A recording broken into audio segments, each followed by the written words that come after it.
Guys, this is Dwight.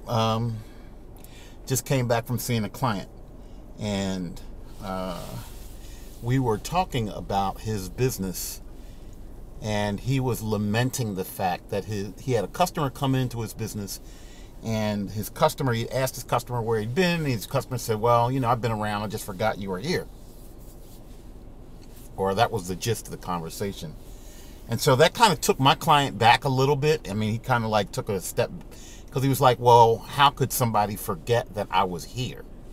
I mean, it doesn't really bode well for his business.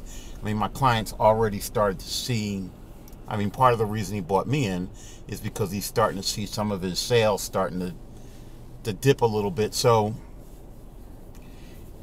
and part of one of the things we started working with, it was for him to start having a conversation with these people. People come into his business every day, so he needs to start, beginning something.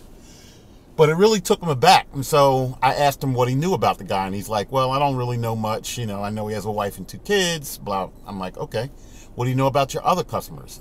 He's like, well, I don't really know much about them either. I said, well, what do you know about what they like, what they want, what they are willing to pay for? Do you know anything about them? Anything that relates to your business? And he's like, other than what they come and buy, I really don't. And so I sat there and I thought for a minute. I said, these aren't your customers. And man, did he hit the ceiling when I said these aren't his customers. But the reality is, as I said to him, they aren't. These are people that come into your business. It could be anybody that sells what they want.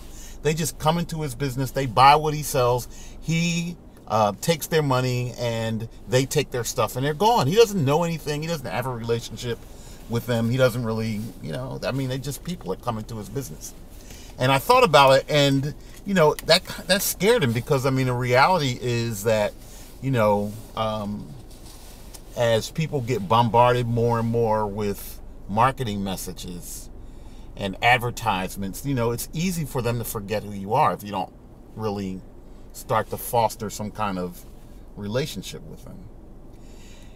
And so we're working on how he can do that in his business, and I contend anybody can do it in theirs. One of the things and I gave him some really valuable information around how to start doing that. And one of the things I'm going to do in an upcoming webinar is to share the information I gave with him, to him, with you guys. So if you're a business owner and you're feeling the same kind of pain, in other words, you don't really know your customers, and you're looking at, maybe your sales are fine, but you're looking to figure out a way that you can not be in the position my customer is in, my client's in right now. And you want to start to build a relationship with your customers, a relationship where you know more about them, more what they want, and you can build a more intimate environment with them. Then text the word profits, PROFITS, and your name to 77007. So once again, if you have a similar pain, or if you're wanting to finally start to build a relationship with your clients where they know who you are, you know who they are, you know what they want, you know what they're willing to buy, you know what they're willing to pay for, text the word profits, PROFITS, and your name to 77007 to get more information. This is Dwight Miller. Have a great day.